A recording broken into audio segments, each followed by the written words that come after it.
طارق اسماعیل ساگر اپنی کتاب میں لکھتے ہیں 12 اکتوبر کی شام general Pervez Musharraf chief of army staff نے سری لنکا میں اپنے اہم دورے سے واپس کراچی پہنچنا تھا۔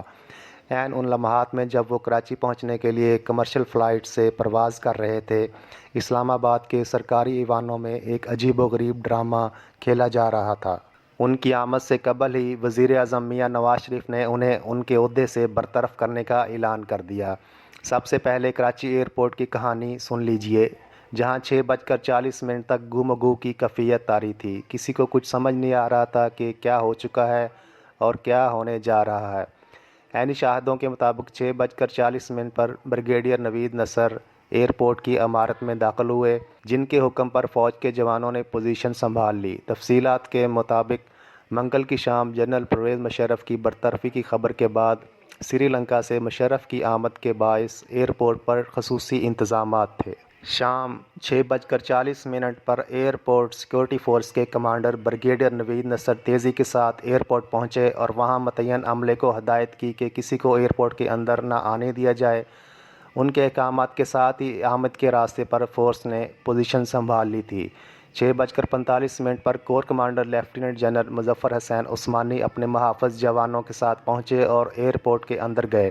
ان کے ساتھ 4 اسٹار جنرل کی گاڑی تھی جس کی نمبر پلیٹ ڈھکی ہوئی تھی۔ کچھ دیر بعد نمبر پلیٹ سے کپڑا اتارا گیا، اس کے کچھ ہی دیر بعد دوبارہ پلیٹ کو ڈھک دیا گیا۔ اسی طرح کار پر جھنڈا لہرایا گیا اور اتارا گیا۔ اسی دوران آرمی چیف کے اہل خانہ، جن میں چند خواتین اور مرد حضرات موجود تھے، ایئرپورٹ پہنچے، جو سب کے سب اندر چلے گئے اور وہاں جنرل پرویز مشرف کا انتظار کرنے لگے، جبکہ سیٹ لائٹ کی راہداری میں کور کمانڈر ٹہلتے رہے۔ جنرل پرویز مشرف کے جہاز PK-1805 کو 7 بجے ایئرپورٹ پر اترنا تھا، جس میں مستقل تاخیر ہوتی رہی۔ 7:40 پر یہ تاثر پھیل گیا کہ جہاز کو نواب شاہ کی طرف موڑ دیا گیا ہے۔ اس دوران کور کمانڈر تیزی کے ساتھ باہر کی طرف روانہ ہوئے۔ وہ مستقل موبائل فون پر بات کر رہے تھے۔ دیگر افسران کے موبائل فون بھی اس دوران مستقل بجتے رہے۔ پھر وہ واپس آ کر بورڈنگ برج کے پاس کھڑے ہو گئے اور ایئر فورس کمانڈر کو ہدایت دی، جس کے بعد ایئرپورٹ پر کھلبلی مچ گئی۔ اس دوران ملٹری پولیس نے ایئرپورٹ پر دھاوا بول دیا، ساتھ ہی فوج نے ٹرمینل کو ٹیک اوور کر لیا اور ایئرپورٹ کو مکمل طور پر بند کر دیا گیا اور دیگر پروازوں کے اترنے اور روانہ کرنے پر پابندی عائد کر دی گئی۔ جنرل پرویز کا جہاز اترنے کے بعد اسے ٹرمینل 1 کی طرف پہنچایا گیا، جسے پہلے ہی فوج نے اپنے قبضے میں لے لیا تھا۔ رات 10:30 پر جناح ٹرمینل کے اندر تک فوج کے جوانوں نے پوزیشن سنبھال لی تھی۔ VVIP اور VIP لاؤنج سمیت تمام زینوں اور اندر اور باہر آنے جانے والے تمام راستوں کو مکمل طور پر سیل کر دیا گیا تھا۔ ٹرمینل کی اوپری منزل بشمول چھت تک فوج کے جوان تعینات تھے۔ اندرون و بیرون ملک جانے والی پروازوں کے مسافروں کو ٹرمینل کے اندر دوسری منزل پر واقع کیفیٹیریا تک محدود کر دیا گیا تھا۔ جس وقت چیف آف آرمی سٹاف اس طیارے میں سوار ہوئے جو انہیں کولمبو سے کراچی لانے والا تھا، اسی وقت اسلام آباد میں ان کی برطرفی کے پروانے پر دستخط کر دیے گئے۔ سپہر 3:30 بجے لیفٹیننٹ جنرل ضیاء الدین کو وزیر اعظم ہاؤس بلایا گیا تھا۔ 3:40 پر انہیں آرمی چیف بنانے کی فائل پر دستخط کیے گئے اور ٹھیک 20 منٹ بعد جنرل پرویز مشرف کی برطرفی کرنے اور نئے آرمی چیف کی تقرری کی خبر ریڈیو اور ٹی وی کے ذریعے عام کر دی گئی۔ 15 منٹ بعد chief of general staff general Aziz Khan نے کور کمانڈرز اور پرنسپل سٹاف آفیسرز کا ہنگامی اجلاس طلب کیا، جو 20 منٹ بعد شروع ہو گیا۔ لگ بھگ 50 منٹ کے صلاح مشورے کے بعد یہ اجلاس ختم ہوا۔ جنرل مشرف کو اس صورتحال کی اطلاع پرواز کے دوران ملی۔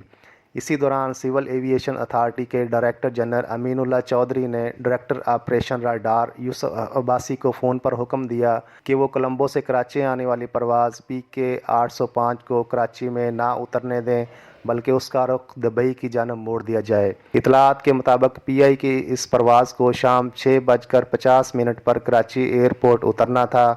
6:30 پر طیارے کے پائلٹ کو کراچی ایئرپورٹ کے کنٹرول ٹاور سے پیغام دیا گیا کہ کراچی ایئرپورٹ پر ایمرجنسی نافذ کر دی گئی ہے، لہٰذا اب طیارے کو کراچی کی بجائے دبئی میں لینڈ کرنا ہے۔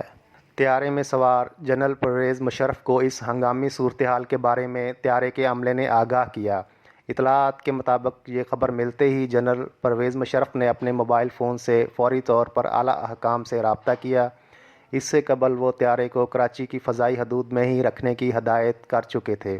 شاید اس کا مقصد یہ تھا کہ کراچی کی حدود میں موجود رہنے کے باعث وہ موبائل فون کے ذریعے ملک بھر میں کسی سے بھی رابطہ کر سکتے تھے۔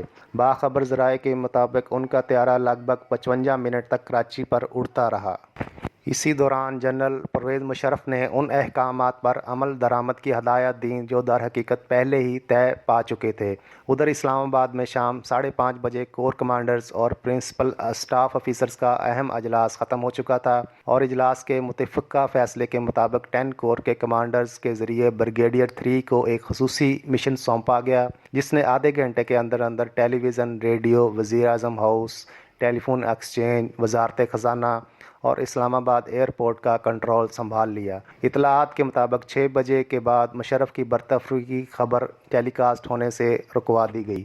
اسلام آباد ٹیلی ویژن کو پہلے ایلیٹ فورس پولیس نے گھیرے میں لے کر کنٹرول سنبھالا اور فوجیوں سے لڑائی کر کے ان کا اسلحہ چھین لیا۔ یہ خبر جو ہی GHQ پہنچی تو ایک کرنل کی معیت میں اضافی فوجی دستے ٹی وی اسٹیشن پہنچائے گئے، جنہوں نے پولیس ایلیٹ فورس کو قابو کیا اور انہیں باہر نکال کر خود کنٹرول سنبھال لیا۔ 3:40 پر جنرل پرویز مشرف کی برطرفی اور نئے چیف آف آرمی سٹاف کی تقرری کے پروانے پر دستخط کیے گئے تھے۔ شام 6:15 تک فوج کنٹرول سنبھال چکی تھی اور دنیا بھر کے ذرائع ابلاغ نے کہنا شروع کر دیا تھا کہ نواز شریف حکومت ختم ہو چکی ہے۔ گویا 2 گھنٹے 35 منٹ میں ملکی تاریخ کا ایک اہم باب بند ہوا اور آمریت کا 10 سالوں پر محیط نیا باب شروع ہوا۔